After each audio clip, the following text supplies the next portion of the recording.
마가복음 12장 포도밭 소작농의 비유. 예수님께서는 비유로 사람들에게 말씀하기 시작하셨습니다. 어떤 사람이 포도밭을 가꾸었다.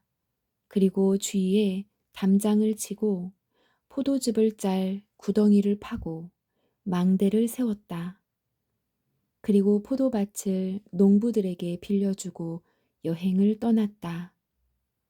때가 되자 주인은 농부들에게 종을 보내어 포도밭에서 난 자기 몫의 수확물을 가져오게 했다.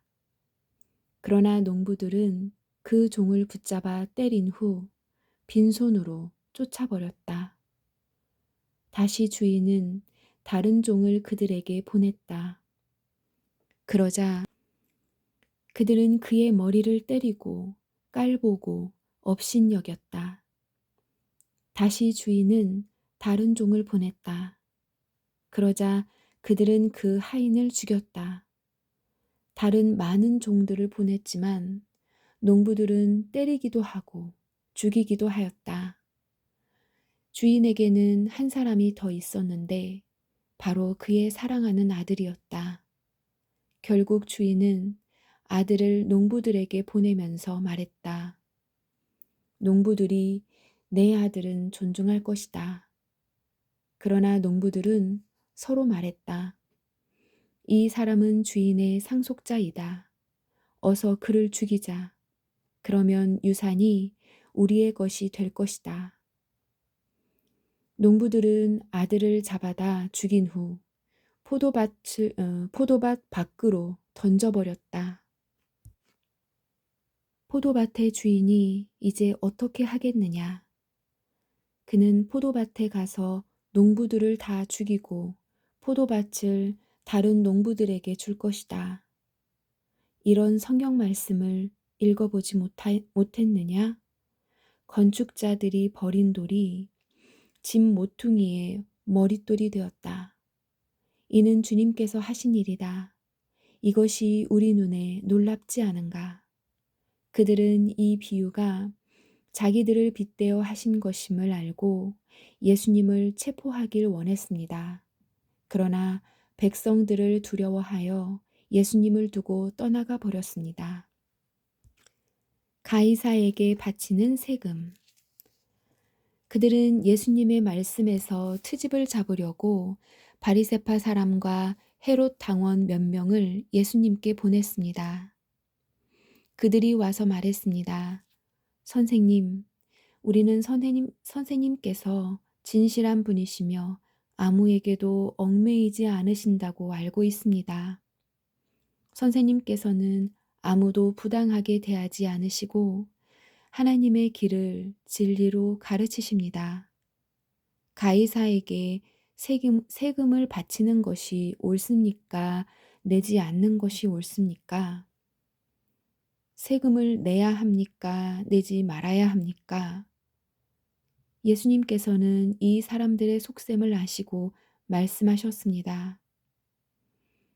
어째서 나를 시험하느냐? 데나리온 한 개를 가져와서 나에게 보여라. 그들이 은전 한 개를 가져왔습니다. 예수님께서 물으셨습니다. 이것은 누구의 얼굴이며 누구라고 씌어 있느냐? 그들이 대답했습니다. 가이사입니다. 예수님께서 그들에게 말씀하셨습니다. 가이사의 것은 가이사에게 주어라. 그리고 하나님의 것은 하나님께 바쳐라. 그들은 예수님의 말씀에 놀랐습니다. 부활에 대하여.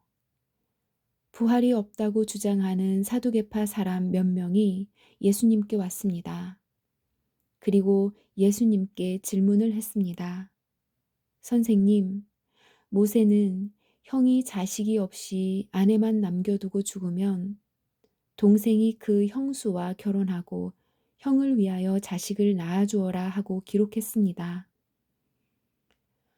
7 형제가 있었는데 맏형이 결혼하고 자식이 없이 죽었습니다. 그래서 둘째가 형수와 결혼을 했는데 역시 자식이 없이 죽었습니다. 셋째도 마찬가지였습니다. 7형제 모두가 자식을 남기지 못했습니다. 나중에 여자도 죽었습니다. 그러면 다시 살아날 때 그 여자는 그들 중에 누구의 아내가 되겠습니까? 7형제가 모두 그를 아내로 맞이했으니 말입니다. 예수님께서 대답하셨습니다. 너희가 성경도 모르고 하나님의 능력도 몰라서 잘못 생각하는 것이 아니냐. 사람들이 죽은 사람들 중에서 다시 살아날 때에는 장가도 가지 않고 시집도 가지 않는다. 그들은 마치 하늘에 있는 천사처럼 될 것이다. 죽은 사람이 다시 살아나는 것에 대해서는 모세의 책에 기록된 떨기나무 대목에서 하나님께서 모세에게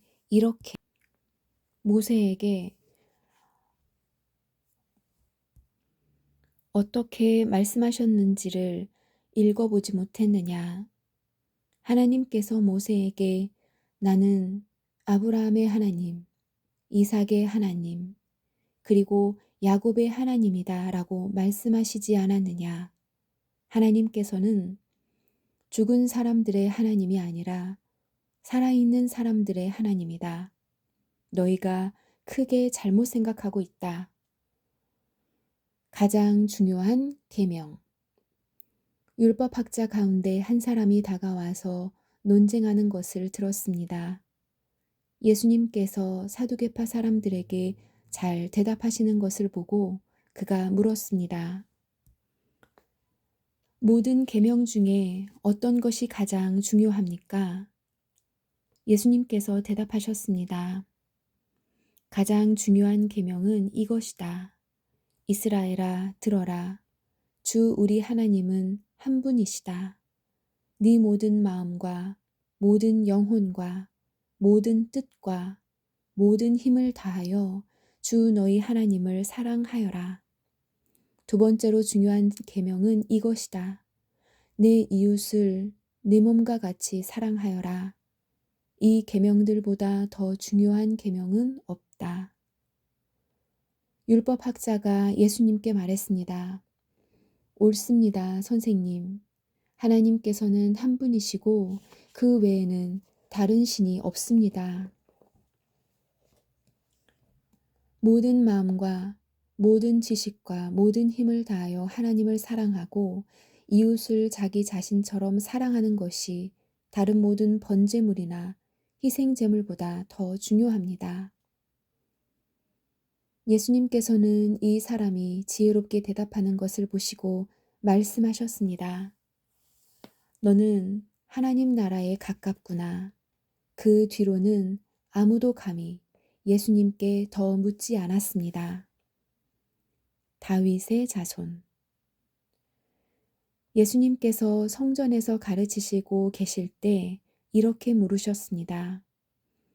어째서 율법학자들은 그리스도가 다윗의 자손이라고 말하느냐?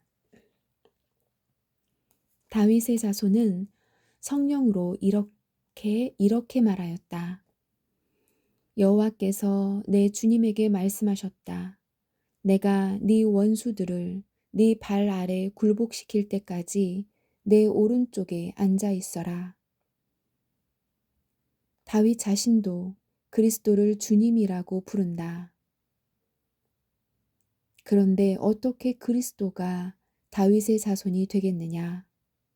많은 무리가 예수님의 말씀을 기쁘게 들었습니다.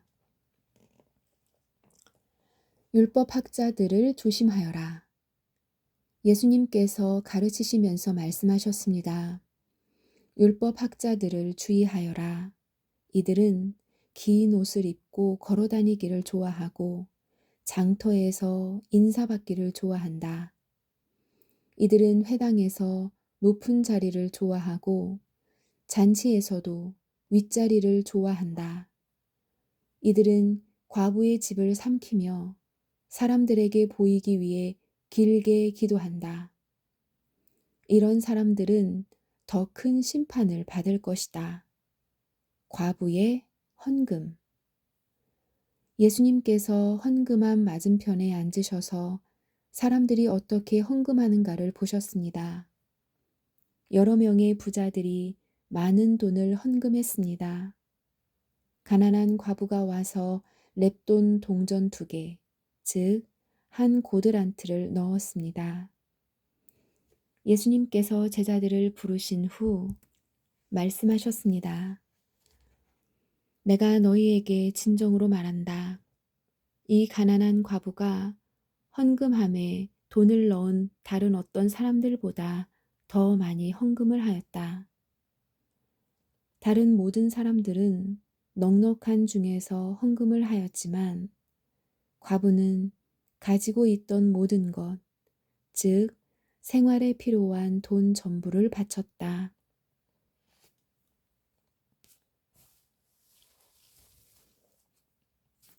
13장 성전이 무너질 것임. 예수님께서 성전을 떠나실 때 한 제자가 예수님께 말했습니다. 선생님 보십시오. 정말 아름다운 돌이지요. 정말 아름다운 건물이지요. 예수님께서 이 큰 건물을 보느냐? 돌 위에 돌 하나도 남지 않고 완전히 무너질 것이다 라고 말씀하셨습니다. 마지막 시대의 징조. 예수님께서 성전 맞은편 올리브산에서 앉아 계실 때 베드로, 야고보, 요한과 안드레가 예수님께 조용히 물었습니다. 우리들에게 말씀해 주십시오. 언제 이런 일들이 일어나고 이런 일들이 이루어질 때에 무슨 징조가 있겠습니까? 예수님께서 그들에게 말씀하기 시작하셨습니다. 아무도 너희를 속이지 못하게 조심하여라. 많은 사람들이 내 이름으로 와서 내가 바로 그리스도다 라고 말할 것이다. 그리고 많은 사람들을 속일 것이다. 너희는 전쟁에 대한 소식과 소문을 들을 것이다. 그러나 두려워하지 마라. 이런 일들은 반드시 일어나야 한다. 그러나 끝은 아직 아니다.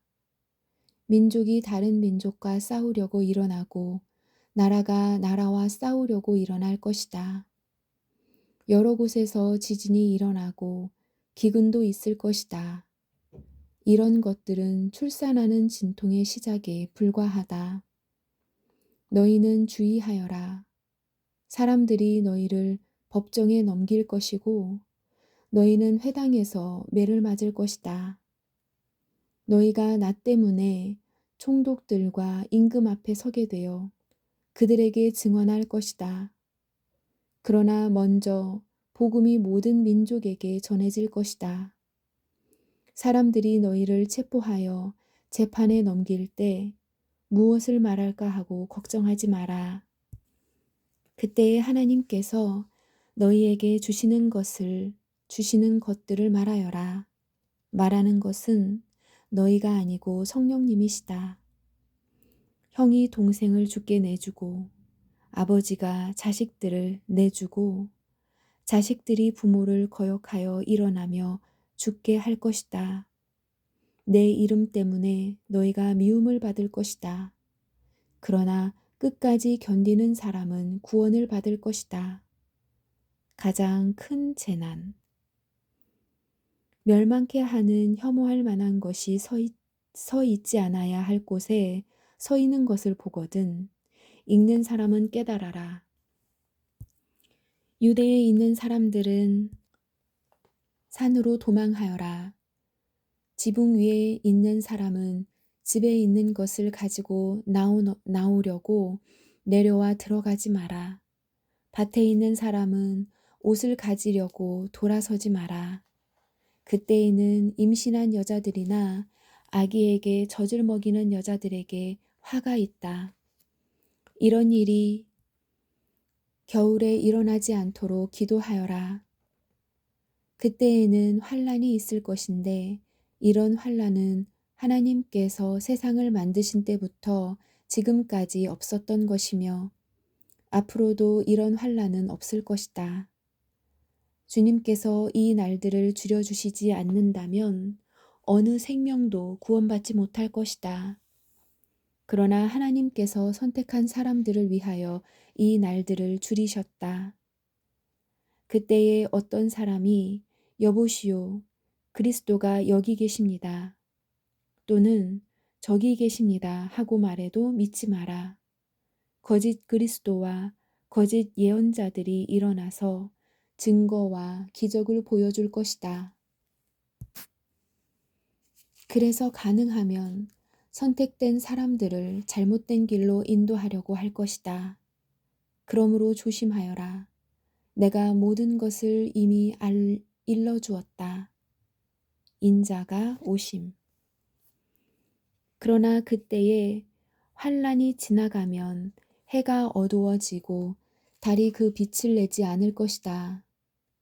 별들이 하늘에서 떨어지고 하늘에 있는 권세들이 흔들릴 것이다. 사람들은 인자가 큰 권능과 영광으로 구름 가운데 오는 것을 볼 것이다. 그리고 인자가 천사들을 보내어 땅 끝에서 하늘 끝까지 사방에서 선택된 사람들을 모을 것이다. 무화과 나무의 교훈. 무화과 나무로부터 교훈을 배워라. 가지가 부드러워지고 새 잎을 내면 여름이 가까운 줄 안다. 이처럼 이런 일들이 일어나는 것을 보면 인자가 바로 문 앞에 가까이 온 줄을 알아라. 내가 너희에게 진정으로 말한다. 이 세대가 지나가기 전에 이 모든 일들이 일어날 것이다. 하늘과 땅은 없어질 것이나 내 말은 없어지지 않을 것이다. 그날과 그때. 그 날과 그때는 아무도 모른다. 하늘에 있는 천사도 모르고 아들도 모르고 오직 아버지만이 아신다. 주의하여라. 항상 경계하여라. 이것은 그때가 언제인지 알지 못하기 때문이다. 마치 여행을 떠나는 어떤 사람과 같다. 그는 집을 떠나면서 자기 종들에게 집을 돌보라고 맡겼다. 각각 임무를 주었는데 문지기에게는 집을 잘 지키라고 명령했다. 그러므로 깨어 있어라.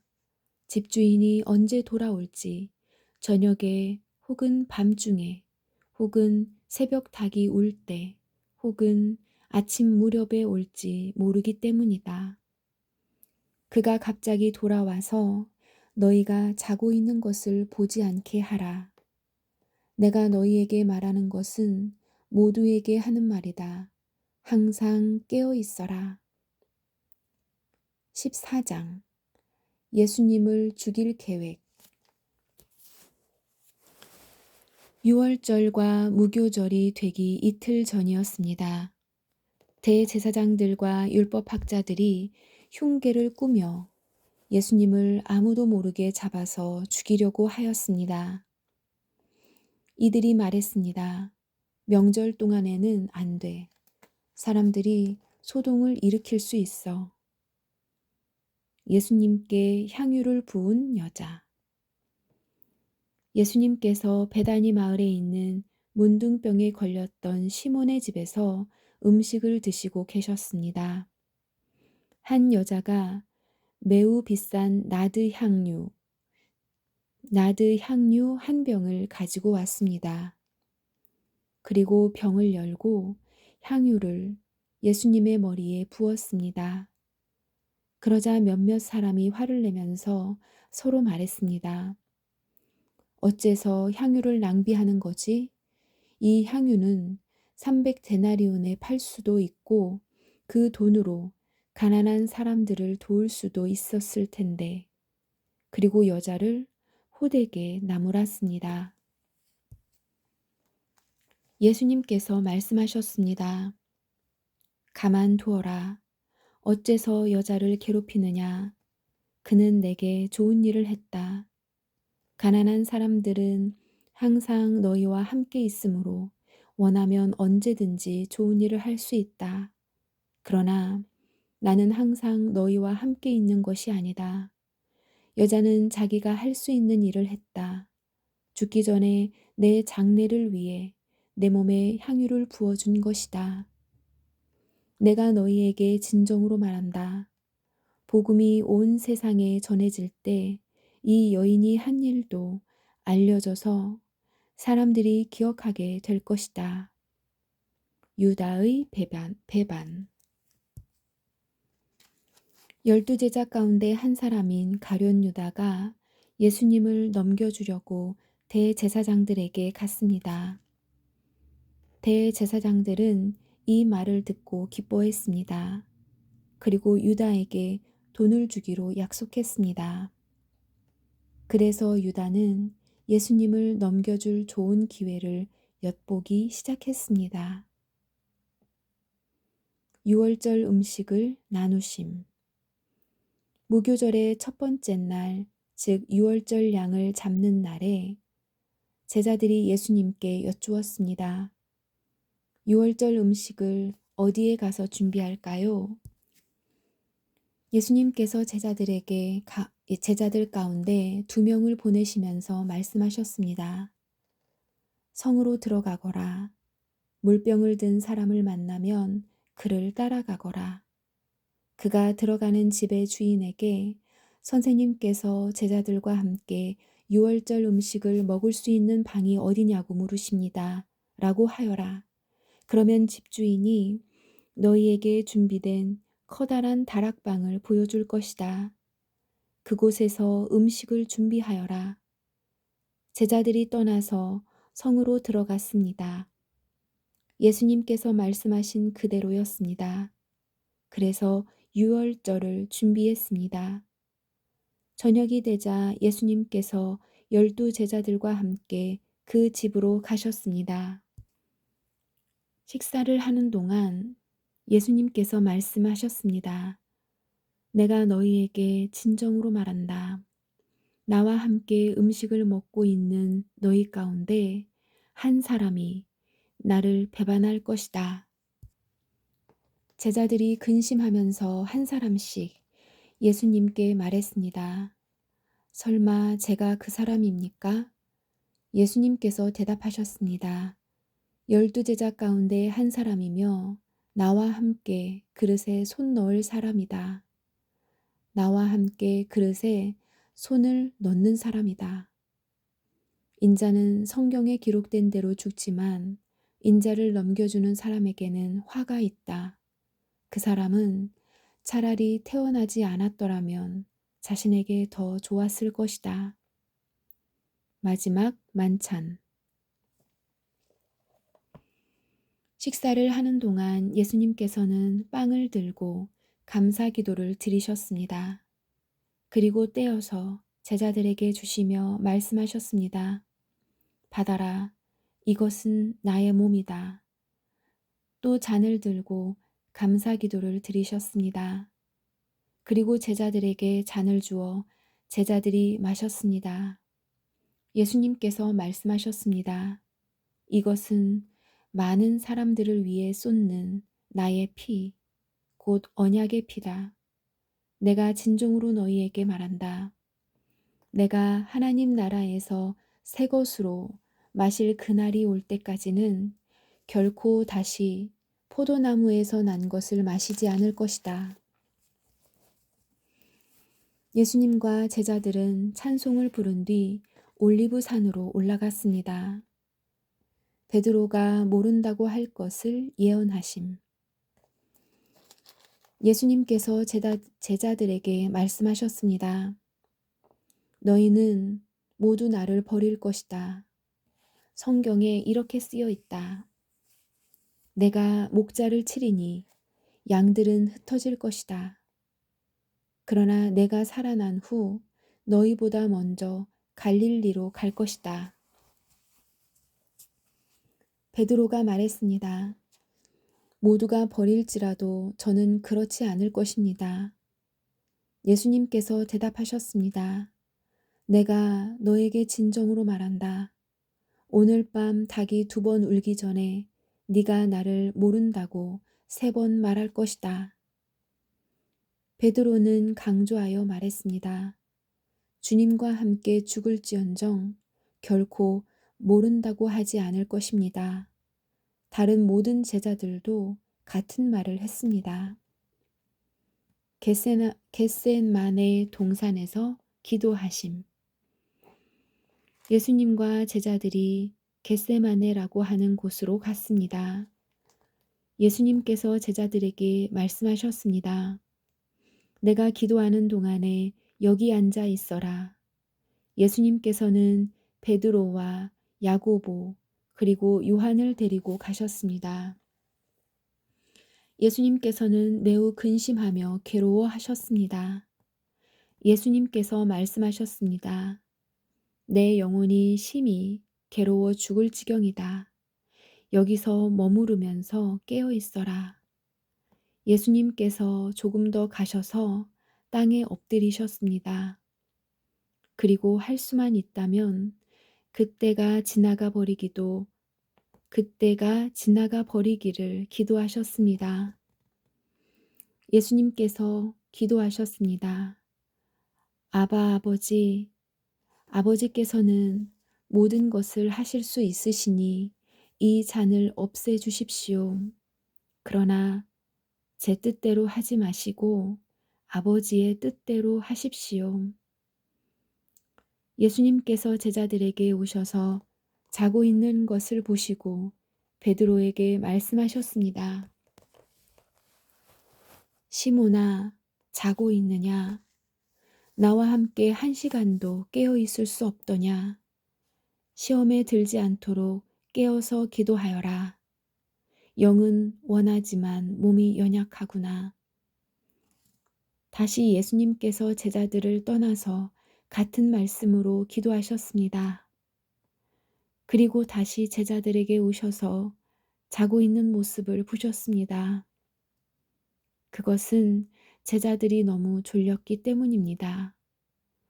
제자들은 예수님께 무슨 말을 해야 할지 몰랐습니다. 3번째 예수님께서 오셔서 말씀하셨습니다. 아직도 자고 있느냐? 아직도 쉬고 있느냐? 그만하면 됐다. 이제 시간이 되었다. 보아라. 인자가 죄인들의 손에 넘겨진다. 일어나자. 가자. 보아라. 나를 넘겨줄 사람이 가까이 와 있다. 예수님께서 잡히심. 예수님께서 아직 말씀하고 계실 때 12제자 가운데 한 사람인 유다가 다가왔습니다. 대제사장들과 율법학자들이 장로들이 보낸 많은 무리들이 칼과 몽둥이를 들고 유다와 함께 왔습니다. 예수님을 넘겨주는 자가 사람들과 신호를 정했습니다. 내가 입맞추는 사람이 바로 그 사람이니 체포하여 데리고 가시오. 유다가 예수님께 와서 선생님이라고 말하면서 입을 맞추었습니다. 그러자 그들이 예수님에게 손을 대어 체포했습니다. 그러나 곁에 있던 사람 가운데 한 명이 칼을 뽑아 대제사장의 종을 내리쳐 귀를 잘랐습니다. 예수님께서 말씀하셨습니다.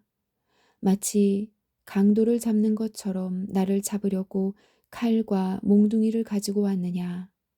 내가 매일 성전에서 너희들과 함께 있으면서 가르칠 때에는 너희가 나를 잡지 않았다. 그러나 일어난 이 모든 것은 성경을 이루려고 일어난 것이다. 예수님의 제자들이 모두 예수님을 떠나 도망갔습니다. 어떤 젊은 사람이 맨몸에 혼이불을 걸친 채 예수님을 따라가고 있었습니다.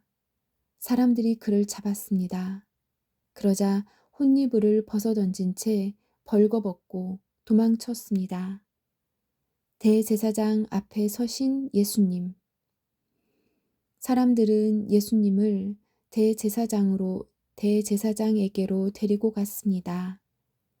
그러자 대제사장들과 장로들 그리고 율법학자들이 모두 모여들었습니다. 베드로가 멀찍이 예수님을 따라와서 대제사장의 공간 마당으로 들어갔습니다. 거기서 불을 쬐면서 경비원들과 함께 앉아 있었습니다. 대제사장들과 모든 유대 의회원들이 예수님을 죽이려고 고소할 증거를 찾으려 했습니다. 그러나 아무런 증거도 찾을 수 없었습니다. 많은 사람들이 예수님에 대해 거짓 증거를 대었습니다. 그러나 그들의 말은 서로 맞지가 않았습니다. 어떤 사람들이 일어나서 예수님에 대해 거짓 증언을 하였습니다. 우리는 이 사람이 내가 손으로 지은 성전을 헐고 3일 만에 손으로 짓지 않은 다른 성전을 세우겠다고 하는 것을 들었습니다. 그러나 그들의 증언은 서로 맞지 않았습니다. 대제사장이 일어나 그들 앞에 서서 예수님을 신문했습니다. 아무 대답도 하지 않을 것이요. 이 사람들이 당신에게 불리한 증거를 대고 있지 않소. 그러나 예수님께서는 묵묵히 아무런 말씀도 하지 않으셨습니다. 다시 대제사장이 예수님께 질문을 던졌습니다. 당신이 찬양받으실 분의 아들 그리스도요? 예수님께서 대답하셨습니다. 그렇다. 인자가 전능하신 분의 오른쪽에 앉아 있는 것과 하늘에서 구름을 타고 오는 것을 볼 것이다.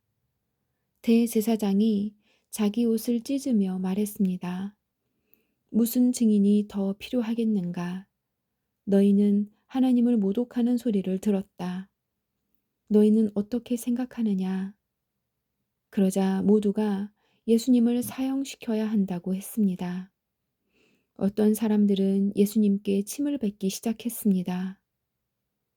또 예수님의 눈을 가리고 주먹으로 때리면서 말했습니다. 예언자처럼 누가 너를 때리는지 맞춰보아라. 경비원들도 예수님을 끌고 가서 때렸습니다. 베드로가 예수님을 모른다고 말함. 베드로가 공간의 아래쪽에 있을 때 어떤 대제사장의 여자 종이 왔습니다.